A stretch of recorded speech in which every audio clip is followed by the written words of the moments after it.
Yeah, well, we won't worry about that, and we won't worry about the fact that it's 255 beats per minute either.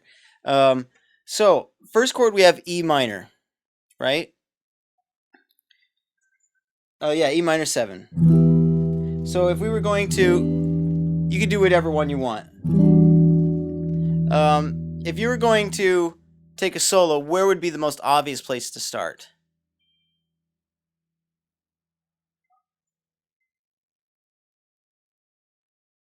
Yeah, exactly. The obvious would be any one of those notes. Yeah, I like that.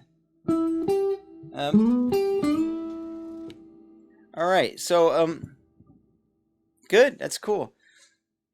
All right, so now when you're doing that, it'd be really advantageous for you to know exactly what notes you're playing. For example, playing the fifth,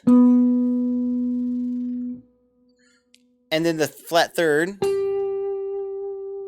and then you're playing the flat 7, and you're bending it up to the root.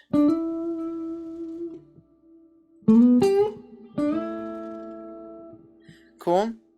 And then we have an F7. What would you play there?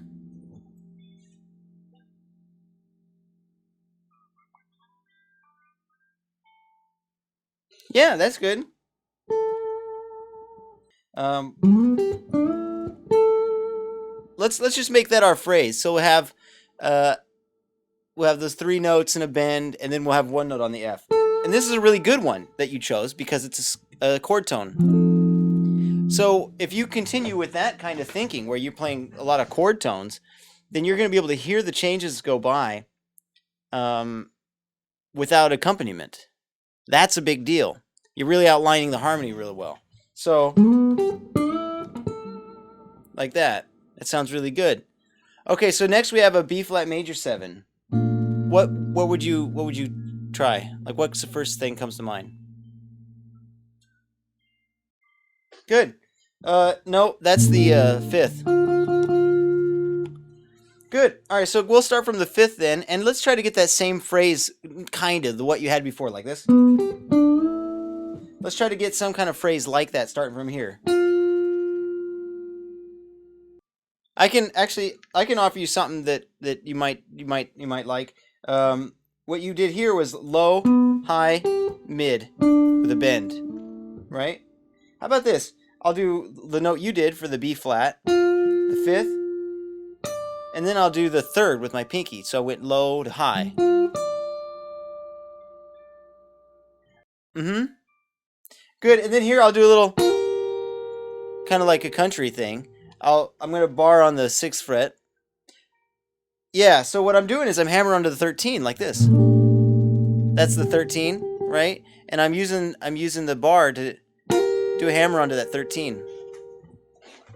See how that worked? So now you have this. And then bam, that's the next chord. I mean, the next chord is going to be the next note. So it's a D7, a D flat 7. What note could we do that would kind of keep the motif of what you did for the first 2 chords? I want that kind of phrase for here. So you could go lower or higher. We just need 1 note, really, that'll be like ba da ba ba.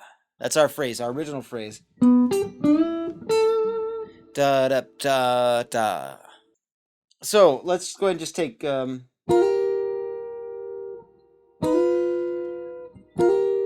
Let's go and take this last little hammer on, and just move it down 2 frets and do the same thing. And that'll be for the D flat 7. See how that works? How that fits within the D flat 7? All right, play D flat 7 for a moment.